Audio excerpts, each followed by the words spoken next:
शुभ सकाळ सगळ्यांना. तर मी दीपाली आपल्या यूट्यूब चॅनलमध्ये तुम्हा सर्वांचं खूप मनापासून स्वागत करते.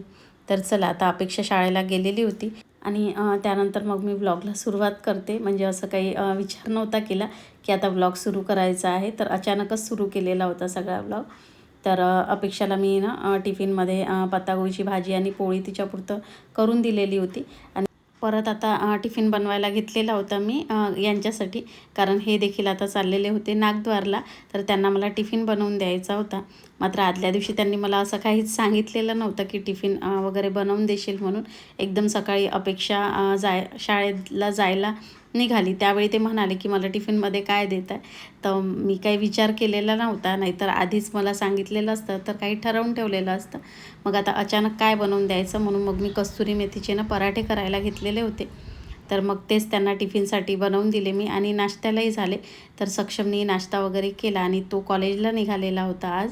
आज ट्युशनला गेलेला नव्हता, त्याला थोडं कॉलेजमध्ये लवकर जायचं होतं. आणि त्यानंतर मग कस्तुरी मेथीचे पराठे वगैरे मी टिफिनसाठी यांना बांधूनही दिले होते आणि मग नाश्त्यालाही दिलेले होते. तर त्यांचाही नाश्ता वगैरे झाला आणि त्यानंतर त्यांची कपड्यांची वगैरे जी काही पॅकिंग होती ती सगळी करून दिली मी. आणि आता ना ते निघालेले होते जाण्याकरिता.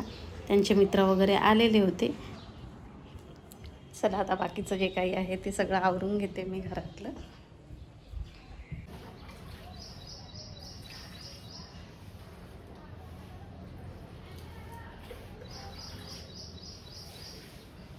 तर पोर्चमधली सगळी झाडझूड वगैरे करून घेतली आणि त्यानंतर ना सगळ्या झाडांना पाणी टाकायला घेतलं. तर हे ना दरवर्षीच नागद्वारला जात असतात.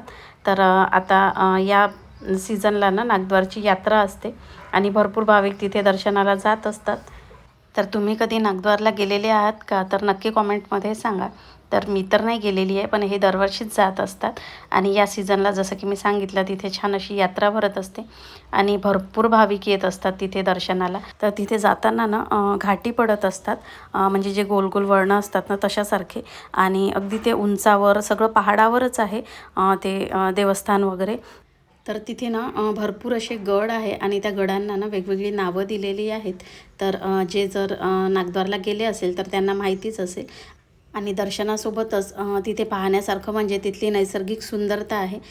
ते म्हणजे तिथले पहाडं, परत धबधबे आणि सगळं जंगल, झाडं वगैरे सगळ्या अगदी नैसर्गिक गोष्टी आहे तिथे. कुठल्याच गोष्टी अशा बनावटी तयार केलेल्या वगैरे नाही आहे. अगदी नॅचरल सुंदरता सगळी आपल्याला तिथे बघायला मिळत असते. आणि आता फक्त काही 10 दिवसांची ती यात्रा असते. तर ते द्वार खोलले जात असतात यात्रेसाठी आणि त्यानंतर मग ते सगळे द्वार बंद केल्या जात असतात.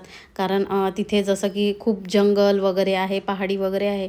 तर तिथे सगळे पशु पक्षी प्राण्यांचा वास असतो सगळा. आणि फक्त आता यात्रेपुरतं म्हणून 10 दिवस ते सगळे द्वार खोलले जात असतात. त्यानंतर सगळं ते तिथलं बंद राहत असते. आणि जितका जास्त पाऊस असेल तर तितकी ती यात्रा करणं ना म्हणजे सोपी जात असते असं म्हटल्या जाते. जे यात्रा करत असतात त्यांना अनुभव असतो या सगळ्या गोष्टीचा, की पाऊस नसला की थोडीशी जड जाते ती सगळी यात्रा करायला. मात्र पाऊस असला की यात्रा ना अगदी सोपी होऊन जात असते थोडी. आणि मी तर ना म्हणजे लग्नाआधी हे नागद्वार म्हणजे हे कुठलं देवस्थान आहे किंवा काही आहे हे मी कधीच ऐकलेलं नव्हतं. लग्नानंतरच मग इथे आल्यानंतरच मला हे म्हणजे या देवस्थानाबद्दल माहिती झालेली होती. कारण इथे नागपुरामध्ये भरपूर प्रमाणात लोक नागद्वारला जात असतात, तिथली सेवा वगैरे करत असतात.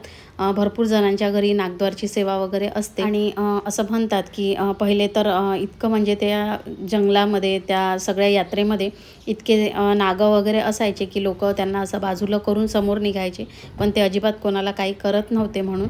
आता तर ते प्रमाण म्हणजे खूपच कमी झालेलं आहे, तेवढे दिसत नाही असं म्हणतात. पण आधी खूप मोठ्या प्रमाणामध्ये तिथे नागं वगैरे असायचे.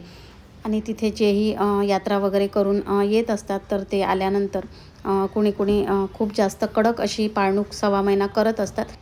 आणि ज्यांनी अशी कडक पाळणूक वगैरे होत नाही तर ते तिथेच सगळी माफी वगैरे मागून येत असतात की पुढचं जे काही पाळणूक आहे ती माझ्याच्याने होणार नाही. आणि घरी आल्यानंतर मग कढई वगैरे करून ती सगळी पाळणूक सोडत असतात. आणि याची पाळणूक म्हटलं तर खरंच कठीण असते. म्हणजे साधारण आपण वॉशरूमला जरी गेलं तरी आंघोळ करावी लागते. तर इथपर्यंत कोणी कोणी असतात की जे पाळणूक करत असतात. म्हणजे दिवसातून त्यांना किती वेळा म्हणजे ते आंघोळ वगैरे करावी लागते. माझ्या चुलत नंदेकडली जी फॅमिली आहे ना तर ते त्यांच्याकडे सगळे नागद्वार नागद्वार स्वामीचेच भक्त आहे. नेहमी त्यांच्याकडले भरपूर जण जात असतात नागद्वारला यात्रेला आणि त्यांच्याकडे ना ही सगळी पाळणूक वगैरे केली जात असते. बरेच जण करतात, त्याच्यामुळे मला थोडीशी माहिती होती म्हणून मी तुम्हाला सांगत आहे ते. आणि याची जेव्हा कढई देखील केलेली जात असते आल्यानंतर, तर ती देखील ओल्या अंगानेच केलेली जात असते. तर चला, मला जेवढी थोडीफार माहिती होती तेवढी मी तुमच्यासोबत शेअर केली. या व्यतिरिक्त तुम्हाला जर काही माहिती असेल तर नक्की कॉमेंटद्वारे शेअर करा, कारण कॉमेंटद्वारे आपली विचारांची देवाणघेवाण ही सुरू राहणारच आहे.